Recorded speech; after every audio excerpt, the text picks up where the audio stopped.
Get the shots ready, baby. It's the big bad devil daddy himself back again for the second time this week.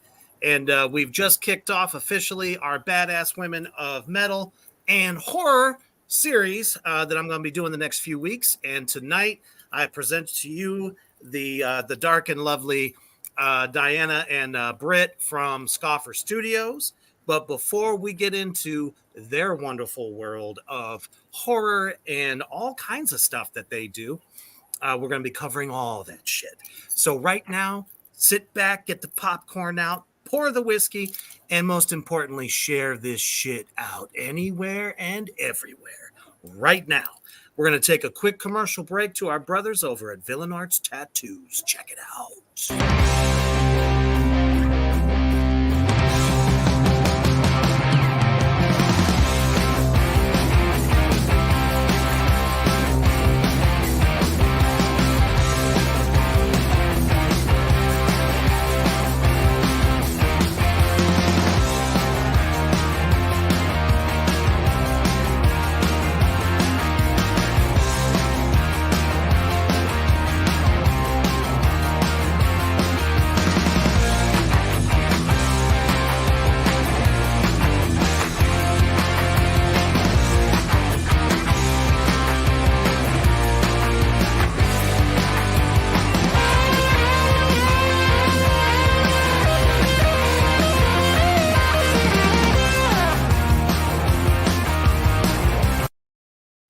That's right.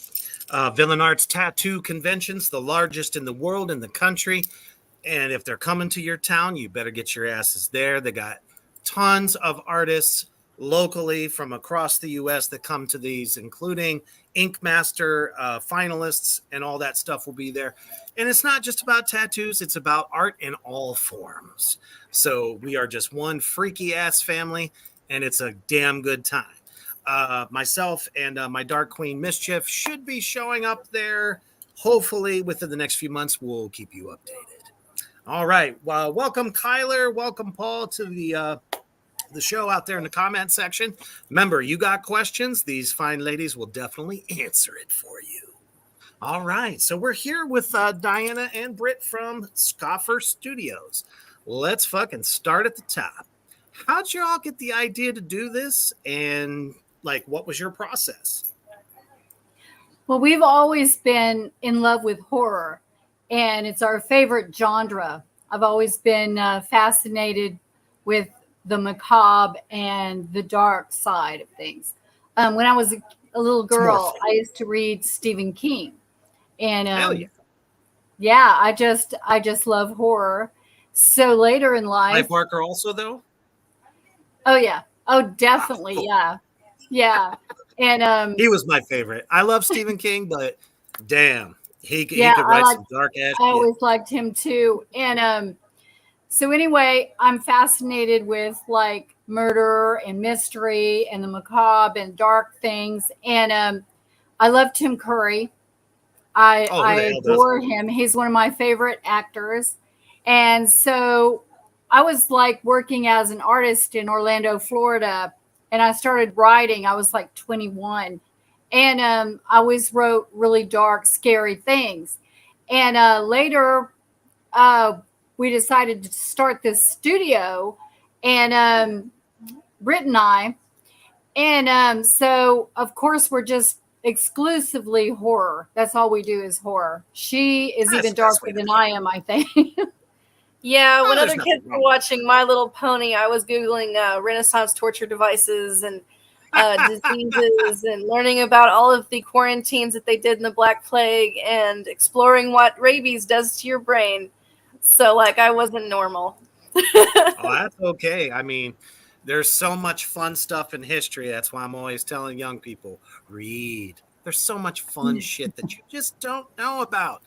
To tell the Salem witch trials, any of that. Oh, yeah, we You would have know. definitely been burned as witches. We don't fit in. We're both a little Same. bit, a little bit witchy.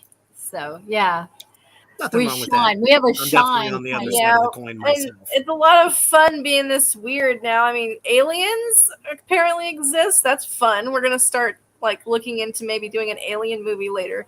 We've already covered zombies and dark steampunk dystopia, so why not aliens? That'd be fun. aliens.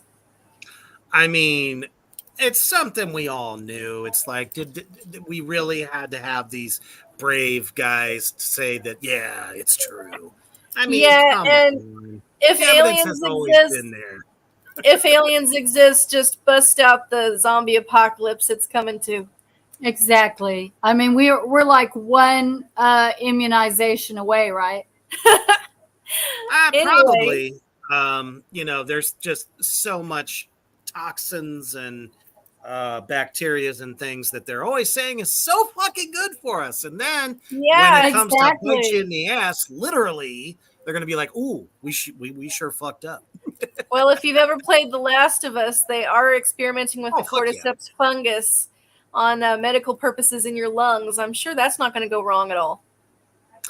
Right, because I mean, if it was something that was meant to be, wouldn't we have already had it? Kind of thing. Kyler's got a question for you. He says, "What is your favorite scary movie? The one that really stuck out with you growing up?" Cujo, my friend, Cujo. They're shining. So too, Stephen King. Classic.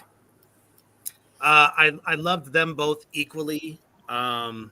But I think Silver Bullet and Pet Cemetery were just, I don't know, a little bit higher up for me just because of the, overall scare factor.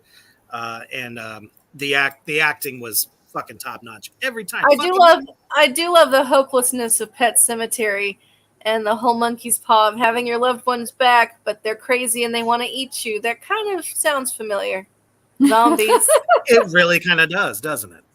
I mean, it teaches you a good story. It's got moral to it, Yeah. Careful what you wish for. You just might get it. Yeah, and never underestimate your wife's capability of devouring you alive. Or your little baby boy. Yeah, or the family cat. Oh, man, my cats are bad enough the way they are. I think of my dog. I have like a 200-pound dog, and he's really a badass. If he died, Nice. I would be like really scared to bring him back. He's we'd already probably go and bury horrible. him in that pet cemetery. He'd come back, rip our faces off. I mean, he's mean enough now. There you have it. So definitely don't do that. We actually have incorporated a tiny. I don't want to do a spoiler, but we have a zombie moment with a dog in one of our films. So yeah, Blood Brothers Life Harvest, my dog's debut in acting. He is a Saint Bernard. Yeah. Oh, kind of a nod to Cujo. We have a lot of Easter eggs. Yeah, we have a lot of Easter eggs in all our stuff. So it's like a Cujo moment. Nice. A lot of fun. It's always, he destroyed refreshing. our couch afterwards. He was covered in blood, and he came in here and dove on top of our couch. End of couch. Ooh. I'm sure that took quite the effort to fix. It was thrown away. There was no saving it. It looked like someone murdered someone on our couch. Burn it. Yeah. You should have kept it and put it in the basement. That would have been fun. Hell yeah. So let's just go ahead and start right there. Because was Blood Harvest the first film you guys did? Blood Brothers Life Harvest is technically the second one that we created. However, the first one that we did work on is not finished yet. So this will be our first released film. Blood Brothers Life Harvest is live action. It kicks ass. We're currently working on the final drafts. and it's just amazing. It's everything that a zombie movie should be. It's what you would want to watch. I mean, we created what we wanted to watch. We were tired of like the unemotional people that like blast grandma's head off and are like, she's a zombie. Who cares about Granny? I know it wouldn't happen that way. So we have it more like relatable, like it would actually be if it happened in your hometown. And some of the characters we created are all American, Bruce Springsteen, fighting the military and the zombies. So fun. It's really, because we it's know really the military fun. is rough to deal with. If you were going to compare it to similar zombie films, it is not World War Z. Mm-mm. It would be more like The Thank Crazies. goodness. It would also be like I Am Legend. It's got that emotional human element to it. It's much like, it's not as overwhelming as having like a whole swarming wave of zombies like overpowering you. Those are amazing and a lot of fun. But after a while, the CGI zombies just kind of get dull. So, we got in there and we sprayed blood everywhere and everyone had a blast. We had zombies in caves. We had zombies under bridges. We had zombies in trains. We had zombies in the forest. We had zombies in abandoned old houses from 1970, which were awesome. I had so much fun creeping through old abandoned houses. My dream has been realized. There's almost nothing better, So much history, so eerie, So much mold. So much mold. Well, that's the unfortunate part. So make sure you strip it first before moving in. That's definitely one thing I think everybody out in Black Flame Land also can attest to is zombies that are doing things they just shouldn't be doing. It doesn't come off very well. Now, I kind of saw World War Z more as a video game. Like that would be really cool in a video game world because it's a little bit more fantasy. But as a film, them just kind of, how did they know to just keep piling on top of each other to get over the fucking wall? That was a little too much for me. Well, if you're a gamer like we are, because we love playing video games, right. You just kind of, you go into you zone out and you're like, I'm watching a video game. It's just too much like that.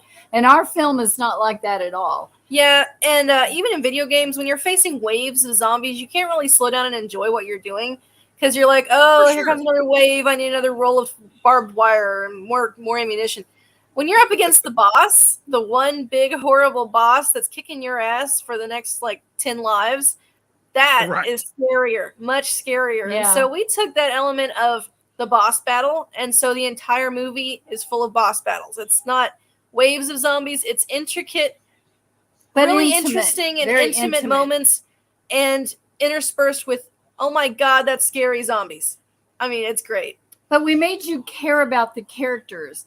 And that's one thing about it. In films, if you don't care about your characters, then, you've lost the audience. So we try to bring the audience into the film. You get emotionally vested in it. You're not going to turn it off. You're going to watch it over and over and over. And since we don't watch any more American TV, we're like always watching this weird shit from all over the world, and you have to be vested. You have to care about the characters in order to stick for 85 episodes. That's something that foreign countries seem to understand more because they spend so much time character building, and you can recognize in American movies, you can pick out the exact same character 40 times in different movies, and you're like, oh God, not them again. And same person, same scenario, same outcome. You're like, oh my God, this is so predictable. They're usually some kind of two-dimensional character that has some kind of a sob story in their background, one or two special powers, and they have one significant person, and they have a couple of quirks, and that's it. And it's also well, you met the love of your life, she's dead now, so you meet another love of your life, and she's dead now. So yeah, it's expendable. You'll find everything's expendable. In our film, you're vested. It's not expendable, and it's very fresh. And we've been told we're breathing new life into dead zombie films, which is really cool. We're bringing the dead back to life. Fun. Oh, absolutely. We've been dubbed the what is it? The dynamic duo. No, Demented dynamic duo. That's fun. Yeah, and everything we do is really crazy. We have a lot of fun doing it. You're not going to predict what happens, and every film that we come out with is like a trailbreaker because it's like the zombies. The one we're doing, Blood Brothers Life Harvest, has never been done before. I created one character, Dakota, and he has an all-woman warrior band, and he's like Bruce Springsteen, and he's fighting the military and he's fighting the zombies, and he's trying to get people out of their hometowns, and he has a backstory. He's from Alabama, and he really cares about people. And we were playing a clip from that film at one of our Comic-Cons, and the audience started crying. And this was unfinished, raw footage. It wasn't like cleaned up. It didn't have music. It was just the actors and the scenes in order of how we wanted it. And they started crying, and we were like, yes, they're crying. The appropriate emotions they are were being crying displayed. where they're supposed to cry. They were laughing where they're supposed to laugh. They were invested in the film, and nobody got up and left. They were like, whoa. As a matter of fact, several people got up and started moving towards the screen so they could see better. That's a lot of fun. They were coming from other people's areas to our panel because we're doing a panel, and we were on a loudspeaker, and we were getting people from all over the Comic-Con just stopping what they're doing, coming over there to see ours. Even the people in the stalls, so it was a lot of fun. And the film is actually about two brothers. It's very intimate. It's set in a farm, and the older brother Enoch is trying to step up as the father figure because their parents are gone. And it's in the middle of the zombie apocalypse, and his younger brother Aaron is your typical brat. He will not listen. He will not mind. And he gets his brother bitten by a zombie. So the whole guilt is there, all the guilt, the regret, and the determination to, have each other's backs from then on out. It's also out as a book now. Yes. And we got published. We did not self-publish. We got published. And it's been an explosion of people buying this book. It's in Walmart now. It's everywhere. Everyone's buying it. So it's very popular now. And I'd love to hear what everyone thinks actually about it. Leave a review if you do buy the book. Hell yeah. That was one thing that I was going to ask. I didn't know if the book came first or after. So the fact that it is now in book form, do you feel the book kind of explores it even more? Or is it like coinciding with the film? The book actually ends differently because it leads into the sequel. The sequel is still being written. The book came first. I wrote it for 2 years. And it was in the midst of a very dark period in our family's time that was involving several medical issues. And so a lot of that emotion that the two brothers are experiencing, it is real. And it is based on feelings I had during the writing process. And several of the characters' interactions with each other and their fears and everything is kind of what I was feeling during that moment. And with zombies, I've always been fascinated by zombies. I'll watch literally anything that has a zombie in it because it's so much fun to explore that after you're dead, you're still around thing. It's a lot of fun. And also the terror of, someone you loved coming back, only it's not them, it's something else. Yeah. Rabies. I based it on rabies. It's called X rhabdoviridae, the virus. And there is nothing scarier than rabies. I mean, if you research rabies, I've researched rabies since I was old enough to realize it existed, and rabies is freaking awful. I mean, it's rough. Just ask Ozzy Osbourne. And if you take that and multiply it by zombie horror, you get something scary. So there's a lot of zombie lore and virus facts and history and everything inside of the book. It explores what's happening around the world more. It's just a broader world that we built in the book. In the sequel, it's going to be even sicker because I brought in Diana Firefly, whose twisted, warped psychological brain really helped with the sequel, making it even worse. We have some new characters come in the sequel. So scary. And they're terrifying. We have Norman, and Norman is totally psycho. And he interacts with both of the main characters. Yeah, the sequel is much sicker than the first one. The first one, you're introduced to the characters, you get involved, you see their personal fears, In the sequel, the shit has hit the fan, and it is time to run. You don't want to be around when all this stuff's going down. I really like the direction that it's going. And I just finished doing a zombie film myself where I was one of the zombies. And it's really kind of nice to see. And I think everybody out there in the comment section can agree that zombies do need kind of an overhaul. I mean, 13 years of The Walking Dead. I haven't even made it through one series of The Walking Dead yet. I just lose interest so much. And plus, there's a lot of views on women that I really did not appreciate in the early episodes. I mean, that kind of was an instant turnoff for me. We're all about women empowerment, and the whole beginning dialogue of The Walking Dead, it instantly made me not like the main character, and it instantly made me not feel sympathy for basically the rest of the whole series. So. That's one of the reasons we brought in empowerment into our films. We've got women that are fighters. They're not involved romantically with any of the characters. They're just fighters. And then we also, in the sequel, we have a woman who is like the leader of a tribe of variants. So she's very powerful. And a variant is a half zombie. They have mutated powers, but they still have their mental faculties for the most part. Every variant is different. That's even scarier.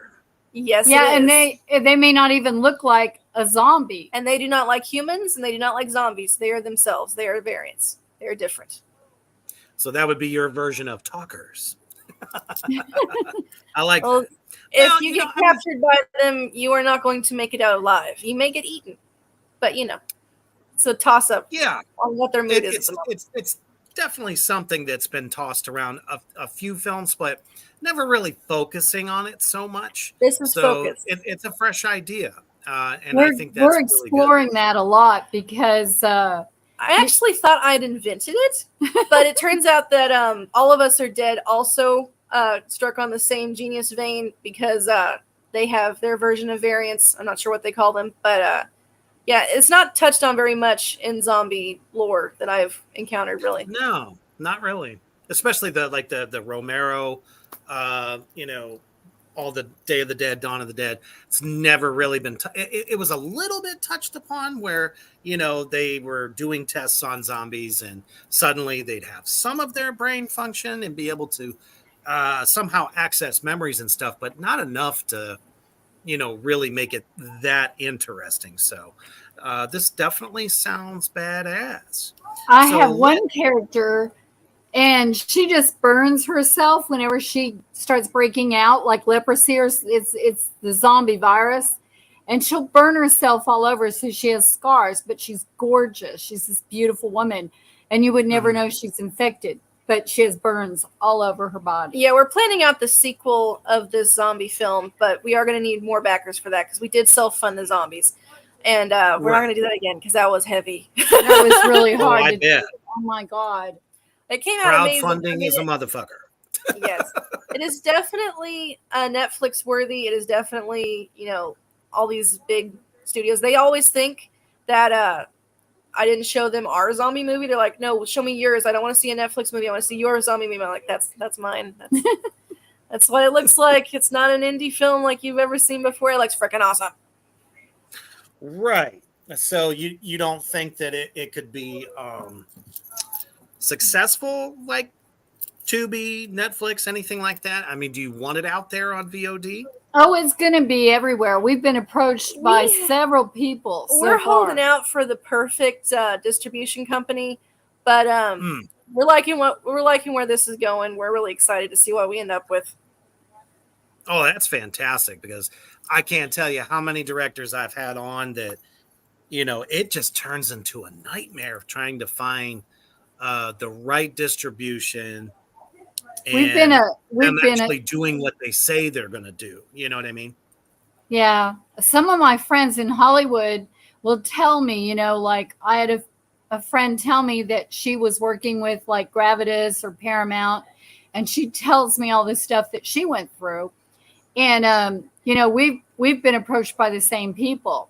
So I've kind of got like a heads up on, the insider look, but right now we've been approached by at least 6 people, agents from different companies. And there's lots of sharks Mhm. swimming around, so you have to be careful when you're an indie Yep. filmmaker.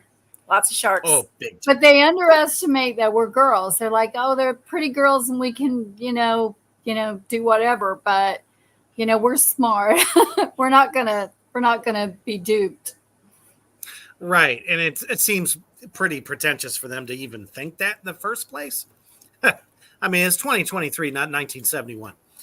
Yeah, we encounter that a lot. We encounter a lot of sexism still. And you'd think that it's gone, and then suddenly it comes back, and you're like, what?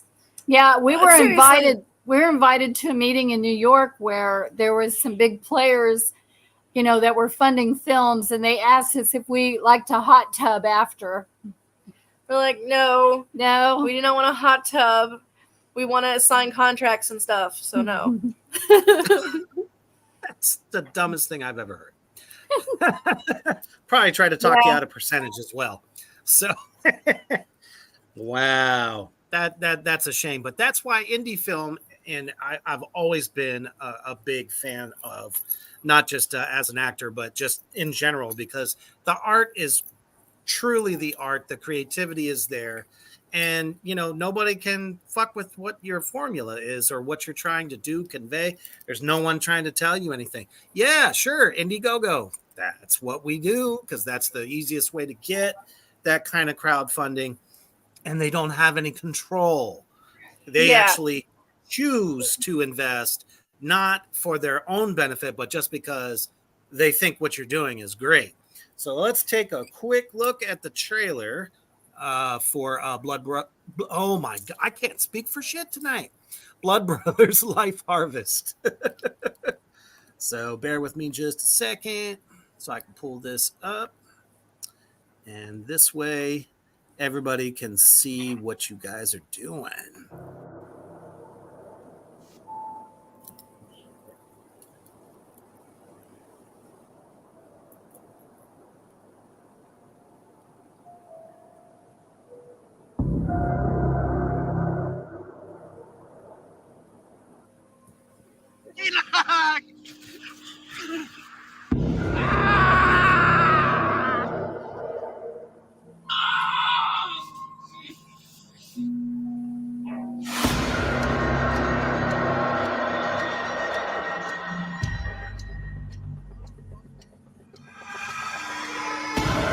What?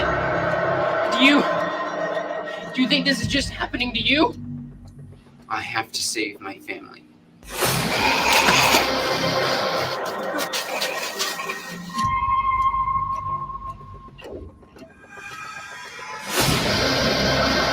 He wants me to leave him. When the time comes, I'll just go. If you're a zombie,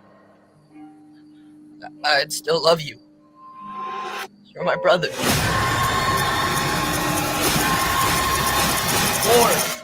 You swore you'd stay with us. I can feel everything inside of me, everything that's happening.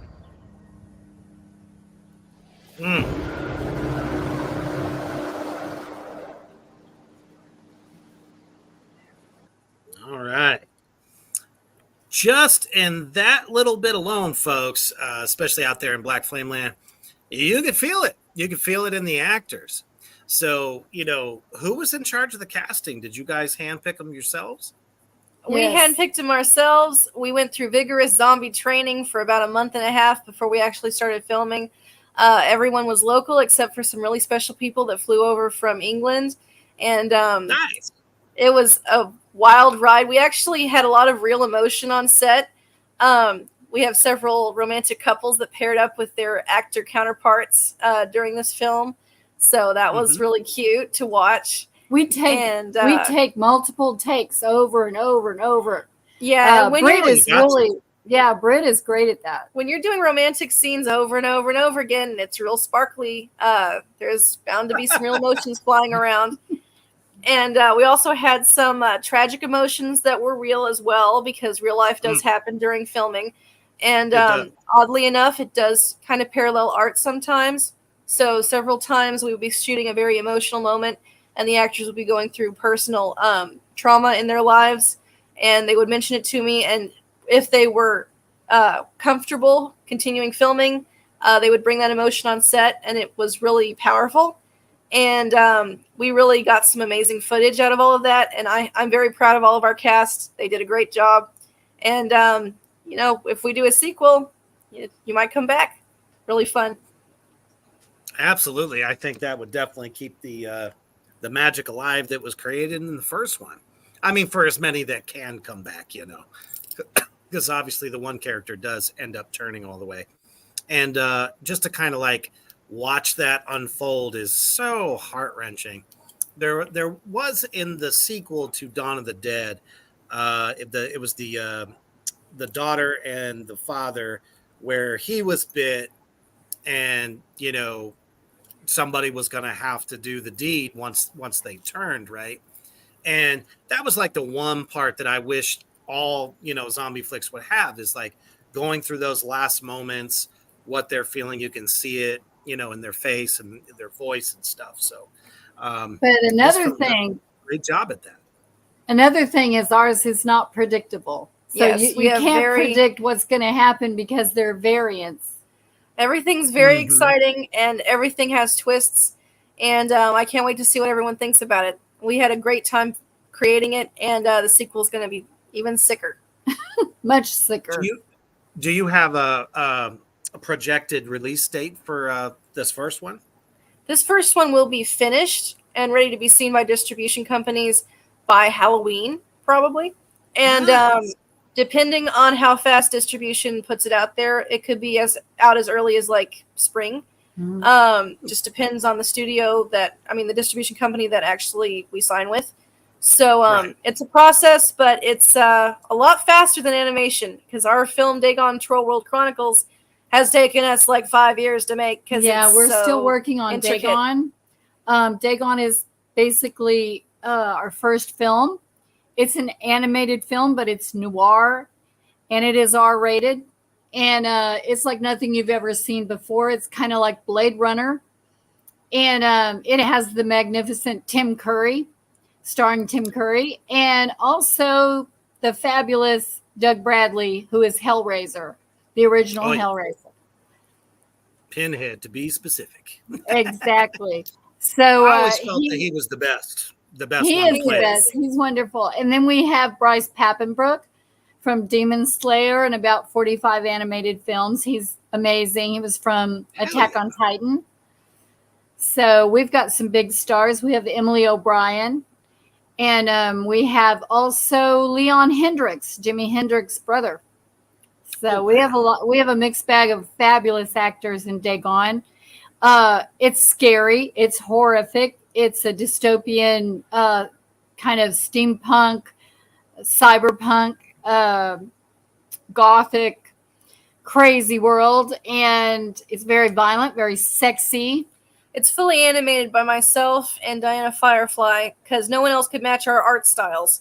And because of that, we undertook this massive project ourselves. We overestimated the difficulty. We underestimated the difficulty level of making an entire animated film with only 2 animators. It's a lot of work, because every single second has to be done through animation. If someone blinks, that's like 4 or 5 frames per second, and that's 4 or 5 pictures that you have to draw. We also brought in Dark Hoffman, and he's from The Walking Dead and also Hotel Transylvania. He's done tons of artwork. He did some of our backgrounds. He also did the poster art for Blood Brothers Life Harvest, and he's a wonderful artist. Yeah, he's awesome. Yeah, it looks amazing. It's very, very much a dark vision that I see just in those few photos that I had put up. Actor Paul Nada says, looks good. FX are excellent. So he might have been talking about the other film. I don't know. The zombies. But still. We had a lot of fun. We actually did most of the makeup on the main zombies ourselves. We did have help from other local artists, but the prime zombies, the special zombies, the main character zombies, they were all done by myself and Diana Firefly. along with the help of Teresa Marion, who is another awesome artist. She does the veins on all of the zombies on their legs and arms. And when you're doing about 40 zombies, it's exhausting. It takes like 3 hours to do everyone's basic makeup. And then you have to go in there and do the specific zombie makeup on the 2 or 3 main zombies that you have in the main scenes. And we shot most of this in the fall of last year because we didn't want to have any Walking Dead scenarios where the zombies actually ended up like almost dying passing out from heat stroke. So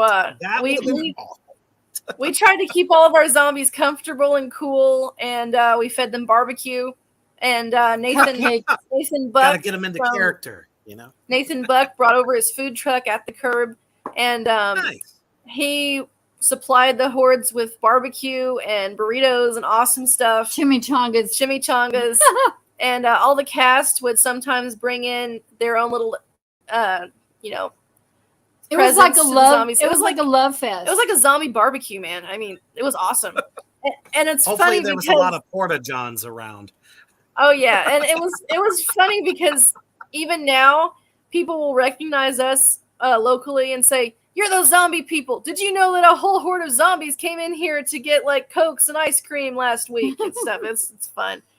And you randomly run into zombies everywhere. You're like, "You're a zombie, aren't you?" They're like, "Yes, I was a zombie. I was this zombie." And then everyone comes over there and says, "Oh, I saw these zombies." It was great. Even the mayor was like, "Can you please tell your zombies not to chase the people around in the park? You cannot be zombies in the park attacking people." No. We have a lot of fun.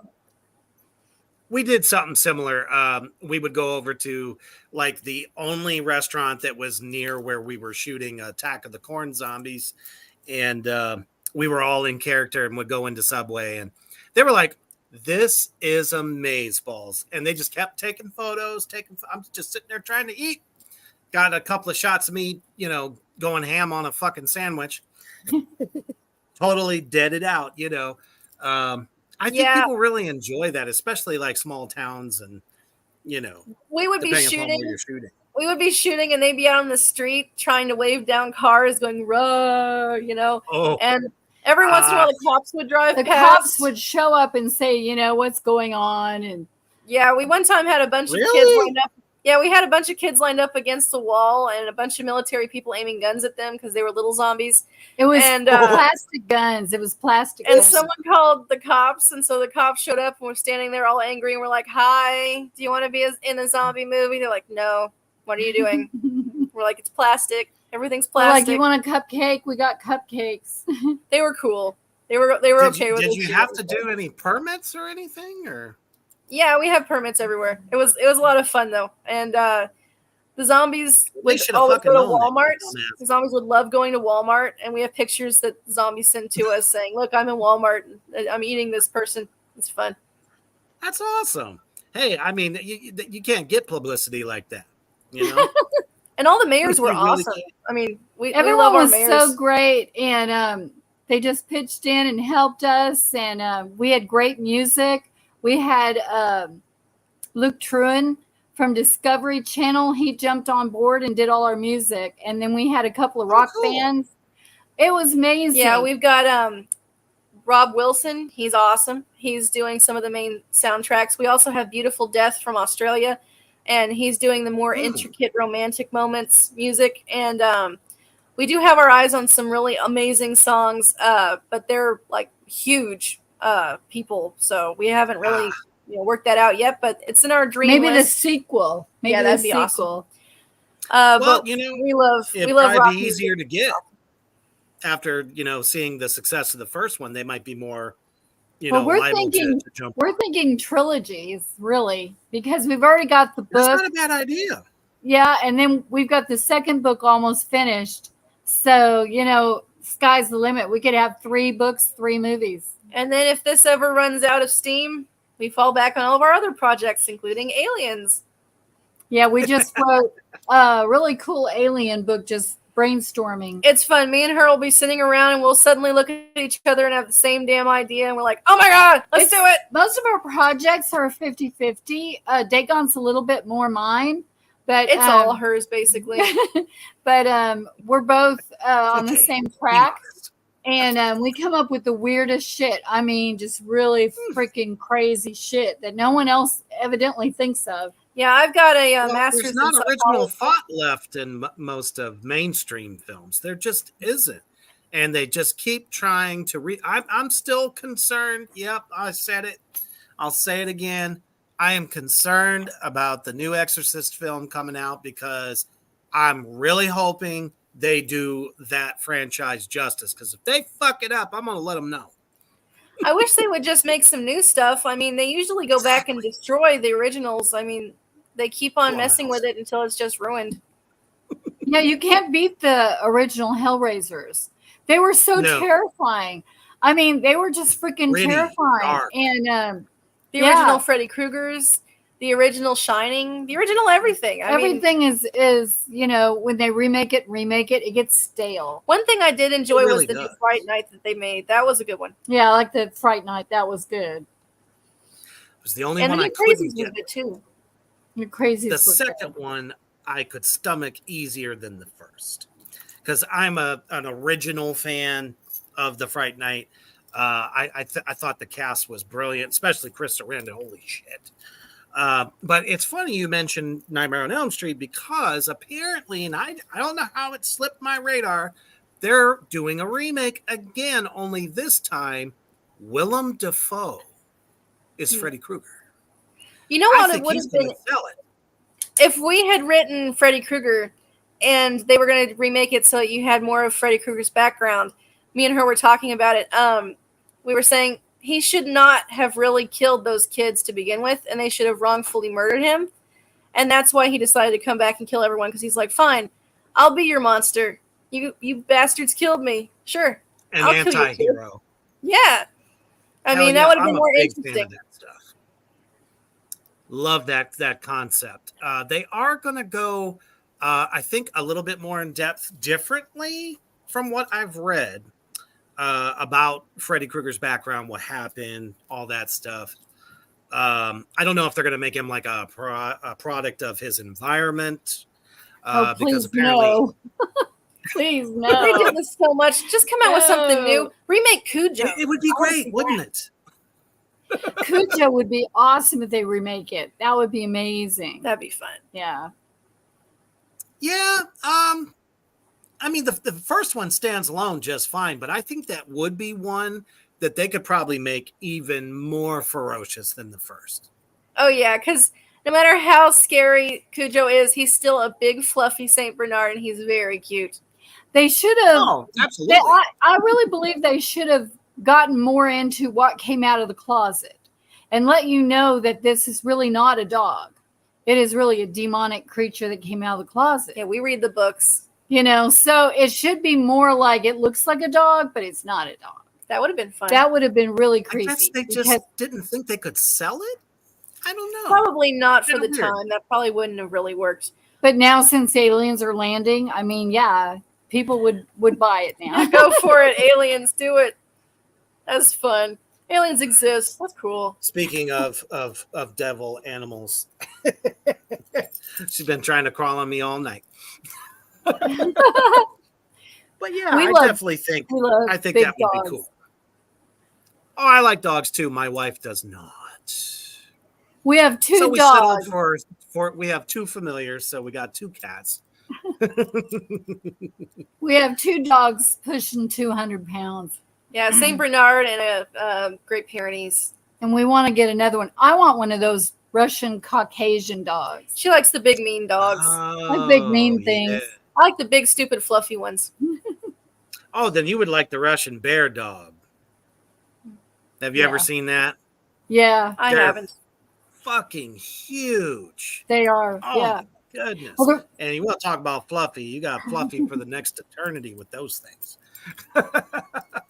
Yeah, she's cute but mean. She likes the big mean dogs. It's fun. When we had our dog in the zombie security film, system, we dumped blood all over him. I mean, he was dyed pink. Beet juice, my friend. Yeah, Beet juice. it was all over him, and he came in and we had washed him, of course, but he was still covered with color, and he rolled all over my rugs and all over my couch. He So had it a was- blast It in looked the like a zombie film. bloodbath in my Oh, house. I'm It was sure. awful.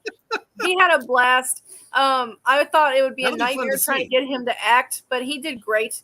And congratulations, Kundin. Your film debut will be awesome. Oh, yeah. So, what was it like approaching Tim Curry for Dagon? That's not a. I mean, we're talking about a very celebrated. Oh my God, that actor. was me. That was me. It was all on me. I loved Were you Tim nervous? Curry, and I was watching.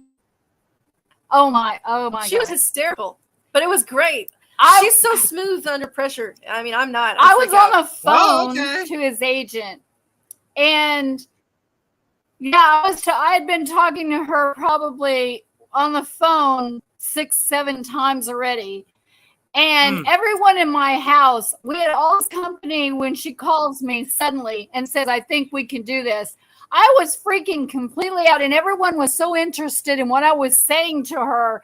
They were following me from room to room. I'm like, get the hell away from me. I couldn't beat them Oh away. my God. I was trying to keep the doors closed and fight everyone off, and I was like, couldn't. stay away from me. I'm talking to his agent. Leave me alone, because it was so touchy. And she's like, I think we can do this. I think we can do this. And people are following me, and they're like trying to listen. And They're I'm like, hitting them with things. I'm like, saying, leave me "Back alone. off." I was like, oh my God, I'm talking to her right now. And finally closed the deal. I don't know how. I was running from room to room, trying to get away from everybody who's trying to listen to me. And they're trying to record what I'm saying on the phone, because we're yelling at it. She was yelling at me. I'm yelling at her. I'm trying to snatch all of their phones away from them and beat them out the door, and it did not work. Finally, Better hope she's that like, shit doesn't end up on the net somewhere. oh my God. She's like, we can only do it at this one studio. Tim won't come anywhere else. That's it. He will only go to this Hollywood studio to record. So if you can't do it, it's off. And I'm like, Right, oh it's no my deal. God, because it was in lockdown. It was lockdown. It was the middle of COVID. And I'm thinking, I don't even know if they're shit. open, It was Right. lockdown. And they made a special exception since it was Tim Curry. Yes. And so it was a Exactly. lot of work trying to put everything together. And we had to do it Sometimes a from little home. tough, We had to do it from home because we weren't going to get on a plane and go nowhere. Not in COVID. No. And so I had to organize the whole thing over the phone with Salami Studios. And he had to have his voice coach and his people and his handlers and everybody there that he felt comfortable with. And I was petrified something would go wrong. I was terrified. And when we finally got it done, I was like, oh my God. She just collapsed, and so I just played what he recorded, and we just celebrated. It was a beautiful recording. It was like almost an hour. Yeah, we have an hour's worth of audio, basically. And it's wonderful because he's laughing, he's joking, he's talking to his handler. It's the master reel. It's beautiful. It's like having him in my living room, and anytime I want to visit him, he's right here. And he was saying stuff to us, and he was doing really cute stuff like, doing Nigel Thornberry, and he was just being himself, and he was saying dirty stuff. He was saying all this dirty stuff, and I'm like, he was flirting a little bit with a couple people. And he was just being fabulous and witty and clever and awesome and amazing. And I feel so blessed by having that. I totally did not think Did she he could do do any it. of Frankenfurter's lines? A He couple. did actually, yeah. Yeah. I mean, that's we gotta be bucket list right there. Oh God, yeah. And his voice is still wonderful. And It is, despite it's wonderful. I'll I'll actually later send you some of his voices from my recording. Oh, wow. And he's just amazing. And I just don't know how we were so lucky that and his agent, Marsha, she's like, do you know what this is going to do for your film? She said, because he won't, obviously. He won't do anybody. And I got bombarded by filmmakers, indie filmmakers saying, how did you get him? I asked him to be on mine. Yeah. I asked him, I begged him, I pleaded, I've approached him, and he won't do it. He just likes us. He just liked our film. He liked the character. He liked us, and he did it. So that's it. Same with Doug Bradley. He was awesome. He was amazing. And he sent his master recording at 2:00 in the morning because me and him were up all night long, and he was asking me personally questions on how his character should sound and how he should react to things. And so she fell asleep. And when he sent me his demonic growl, because he plays a demon naturally in our film, Dagon, he sent me this god-awful growling snarl that would sound perfect from like Satan. And so she was sound asleep. I turned it up as loud as I possibly could get it, stuck it right up next to her ear, and let Doug Bradley growl. And she screamed and sat up in the bed and said, "What? What's going on?" And I said, "This is our demon." She's like, "What demon? Where's the demon?" And he's so great. He sent me a demon cube. A lamentation Oh, box. cool. Yeah, and he signed it Rock. for my birthday. So it's just amazing. I'm just so happy. So It's in the place of honor next to our zombie heads that we made. yeah, it's next to the zombie head. It's like I don't know. It's amazing to hear that super high caliber actors like that still want to make sure they are delivering the characters that you created. Some people would probably think, this is the way I'm going to do it. And that's just, horror actors. We've encountered that, but usually it's with people who are not very professional and they end up getting fired. Yes, right. we get all kinds of hell from like novice actors. They'll be like, I think my character should say this or my character should do this, and they'll make up their lines, and you're like, no, not I'm unless sorry. the director says very take professional. a liberty. Yeah, and someone like Doug Bradley, don't do that. Yeah, and sometimes they'll fight you over it, and they're like, "No, I know this character better," and you're like, "You're the actor. We created the character, Well, it's like how do you disagree with the person that imagined this person to be and wrote the damn script? How do you say, he should say something else here? I'd be like, whatever you want me to say, tell me right now, I'll do it. I'll tell you right now, there's nothing that gets you higher on excitement and adrenaline than hearing someone like Tim Curry say what I wrote. What I sat there and penciled sure. in. That's got to be. Oh, it's amazing because when I wrote all those lines and he was saying them, it just freaked me completely out. And it's so much fun. It's so much fun watching your characters come to life. Like the first day of filming, it's just such amazing feeling. I actually shot the last scene first because I'm superstitious that the universe might try and trip you up. So I usually shoot last first. And then the first scene the next time. There is a lot of directors that do that. Yeah. And then I fill in the middle, and it works really good. We shot, it was crazy. The first day we started shooting, it was crazy. We had like a whole horde of zombies in there getting makeup. And then I was out there frantically doing all these scenes because it was the one day that all the actors could be there perfectly. And it was just insane. That's tough. I physically felt like I was going to pass out because I didn't have time to eat. And the zombies would run around with glasses of lemonade saying, "Here, drink this." And then I'd go off to film something else. And they'd come back with a candy bar and say, "Eat this." I'm like, "I don't have time." Yeah, at that point, you're just shovel, talk, Yeah, That's and great I'll get too hot. cared. I'll get too hot and the zombies will start like fixing my braids and stuff. I won't even notice. And then I'll try and walk and someone will have my hair. I'm like, turn loose. That's awesome. It's Paul fun. says, sounds like working with these two ladies is an adventure. It is an adventure, especially if we decide to stick you down in a muddy old cave with subterranean lakes and have you get eaten by zombies. That's also an adventure. That's what we did to a supermodel. That sounds like a good time to me. Yeah. We took a supermodel, and she's gorgeous, and we stuck her down in a muddy hole with zombies in the deepest, darkest cave you could find, over top of a subterranean lake, and had zombies pile on top of her. It was a lot of fun. It was fun. She's like, "Someone bit me." And I'm like, "They're zombies. It's what they do." That is awesome. So how much longer do you guys think you have on Dagon? Another year. At least a year, because That's not bad. we went back and we made it sharper, clearer, and higher resolution. Also, we have That's one important. more character. Well, actually, two more characters that are in the very end of the film that I haven't cast because I had to fire some people who had attitude. They had attitudes, and we almost got Christina Ricci. So that was amazing.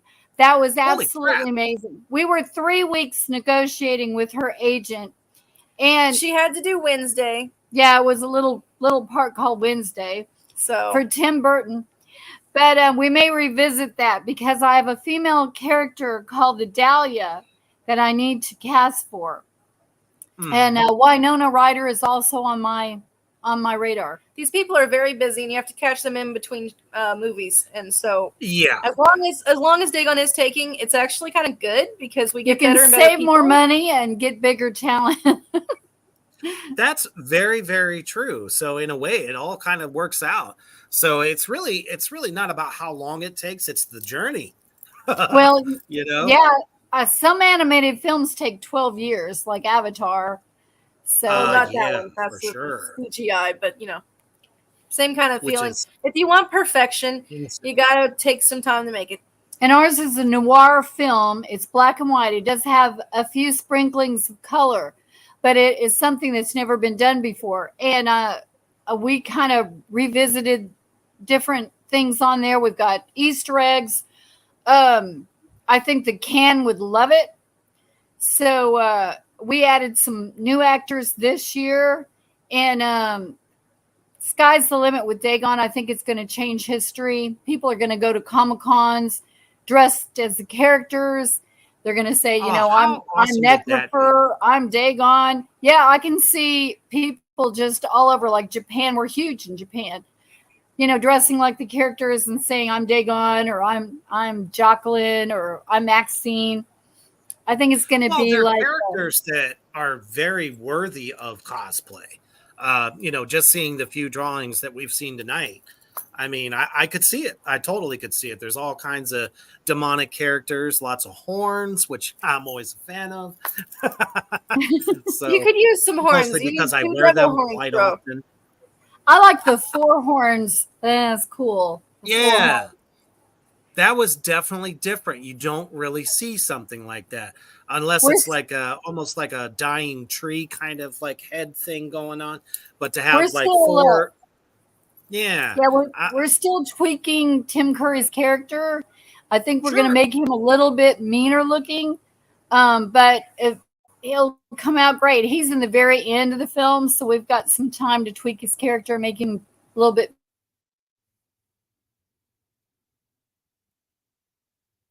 Hopefully, we didn't lose you. Oh no! Holding on for a moment. There you are. Are you back? There we go. Yeah, there's a storm. We got a storm, I think. Oh, gotcha. Well, ladies, it's definitely been an awesome time. Just kind of hearing about how you guys do what you do, and it's fueled by 1,000% passion. And, we have so many different actors, actresses, script writers and stuff that do tune into the show. And, some people are like, oh, I just don't know if I can do it. Or, am I going to pull the trigger? It's like, you just jumped into it. You knew what you wanted for the most part, but you're still kind of like constantly creating yourselves and, evolving as directors, writers. And it's just fascinating and amazing to see. One thing you have to do is be fearless. Absolutely fearless. Oh, yeah. It's like every time you think that, I'm too old or I don't look, like something that they would want or whatever, just don't do it. You just got to keep going until somebody says yes. Also, if you're the wrong gender, there is no wrong gender. And if you're the wrong whatever, there is no wrong whatever. You can do whatever the hell you want. Don't let anyone tell you nothing. And we're tired of stereotypes, and we're tired of, people being assholes. We're here to kick ass, and we don't care. Spread the infection. Yes, that's why the mainstream is not where it's at, people. It's not the 80s anymore, the heyday, whatever you want to fucking call it. Um, the world belongs to the indie film world, and I will say that until I am far twice removed.